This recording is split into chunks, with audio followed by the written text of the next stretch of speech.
Just go to the moon. Yeah, there'll be a day when AI takes over and it'll make us their pets. Whatever God is not luck. Hi, I'm Neil deGrasse Tyson, your personal astrophysicist, and I'm here at Penguin, UK, to answer some of your deepest, most pressing questions. Does that work? Yeah. Okay, good.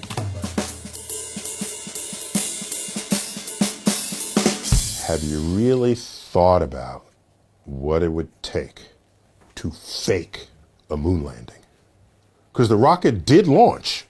We all saw the rocket launch, okay? So there's hardware there. They're like office buildings of blueprints for the design of the Saturn V rocket. The hundreds of engineering hours that went behind this and the records of those designs.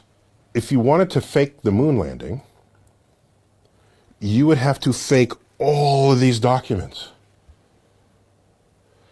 And it just seems to me it's way easier to just go to the moon. Has anyone considered that? Just go to the moon. That's easier than faking all of this. So, no, but yeah, we went to the moon.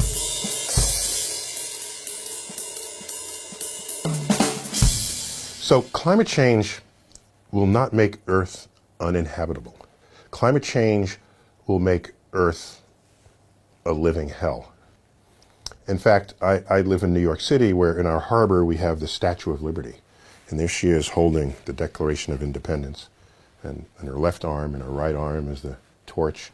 If you melt the water ice that's on land, the ocean level will rise to reach her left elbow. So that takes out all of New York City. And basically every other coastal city that we've spent thousands of years building since the dawn of civilization. So life will be very, very different. So the way I look at it is, there are people who want to colonize other planets, give us an escape route. We trashed Earth, let's move elsewhere and hope we don't trash that. Well, there aren't many places to move. You'll vaporize on Venus, so you're not going to Venus. Mars rotates once every 24 hours. That's kind of interesting. It's tipped on its axis, as Earth is, which means it has seasons. It has polar ice caps, the way we still do at this moment. And there's evidence of running water on its surface. So there's a chance we could terraform Mars. My favorite word of the past few decades. You turn something that's not like Earth into something that's like Earth. So then you just move there. So here's the catch. If you have the power of geoengineering to turn Mars into Earth, then you have the power of geoengineering to turn Earth back into Earth. I don't know if God exists. Deeply religious people are certain he exists. He, or it.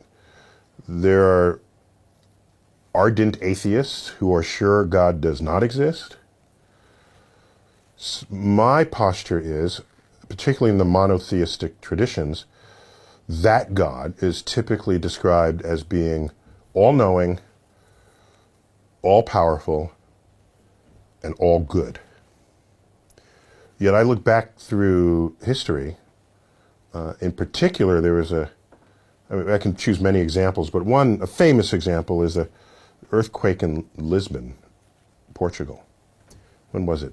1755, somewhere around there. 80,000 people died. By the way, that earthquake took place on All Saints' Day, in the morning, when most people, Lisbon, one of the holiest cities in Europe, most people were in church. Churches were the largest structures of the day. If you have an earthquake, what's the first building to collapse? It's the ones that are the largest, the most susceptible. So, people died in churches. Then, there's a tsunami that basically wiped Lisbon off the map. Either God is not all good, if we define good as being in the interest of your health and longevity, that's a pretty simple definition of something that's good for you, or God is not all powerful. But it's not clear whether God could be both of those at the same time for that event. So I take issue with what many people say God is. But there are other kinds of ways to think about God. There are enlightened religious people who would say God is the manifestation of the laws of physics in the universe. I don't have a problem with that. But is God the person who tells you who you should mate with and on what day you should eat what kind of food and is that your God? That's different from this other one that maybe just sort of put the universe into place. So I don't really concern myself much with it unless someone finds a way that any understanding of God can give me insight into making another discovery. And that hasn't happened yet. There are many people who will see things happen to them that are in their favor. They say, oh, someone's looking over me. So that's a fascinating phenomenon when that happens. And when you analyze those situations, what you find is that we as humans simply have a profound inability to understand statistics and probability. It's really that simple. And it's a quick experiment. Line up 1,000 people and give them a coin and have them flip the coin. And if whoever gets tails, tell them to sit down. So it's about half. So 500 people left. You repeat it. 250 people left. 125, 60, 30, 15, 8, 4, 2, 1. It's a thought experiment. So approximately half the people sat down every time they flipped the coin. Half of them get heads, half get tails. There's one person that's standing at the end. That person flipped heads 10 consecutive times.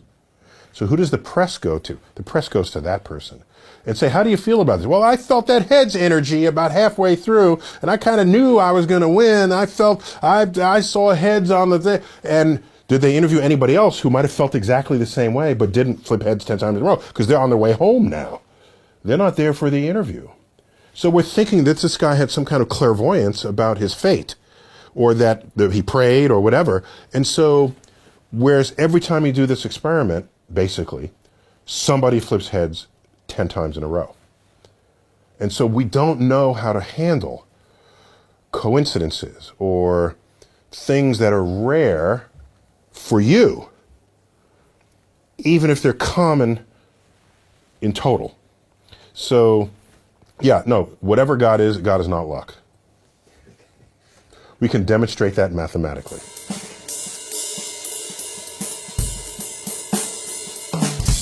Personally, I'm not all that worried about artificial intelligence and robots taking over the world. But almost everyone I know who's an expert in it, they're worried. They're all worried. I'm reminded of Ray Bradbury, author of many great science fiction novels about Mars and other stories. He was once criticized. Someone asked him, Ray, why do you have all these apocalyptic, futuristic stories? Is this what you think we have in store for ourselves? And he says, I don't write these because I think that's what our future will be. I write these stories so that you know what future to avoid. And I said, ooh, that's deep. So the fact that we've had our share of films that show computer intelligence taking over, I think it spooked us. And a little bit of spooking is a good thing. It means you'll move forward, you'll step lightly. But here's my reasoning for why I'm not as afraid as AI experts. Every manifestation of computer ability that has arisen has been parsed into some task or set of tasks that we previously had undertaken, and now the computer does it. So we used to build cars on an assembly line. Now robots build cars. And cars are better than they have ever been. People think of robots that'll run around and they'll have all this high intelligence. Well, go back 40 years ago, 50 years ago. People were imagining robots, humanoid robots, and then the robot would then drive your car. No, not today. The car is the robot. So the idea that you would have what they call general intelligence, some kind of entity that can learn anything and do it better than any of us, I just don't see that as the direction things are headed. We'll have tasks. We'll get some really good computer to figure out how to do it better than we can, and then it happens. So I'm not as worried. But if the concerns of AI experts are real and we need to heed them, yeah, there'll be a day when AI takes over and it'll make us their pets. Right. We should all behave, learn how to behave better, because the day AI takes over, they're going to pass judgment on whether humans should continue or not in this world. They're rendering all these other animals extinct. They're destroying the environment. They can't even be shepherds of their own fate.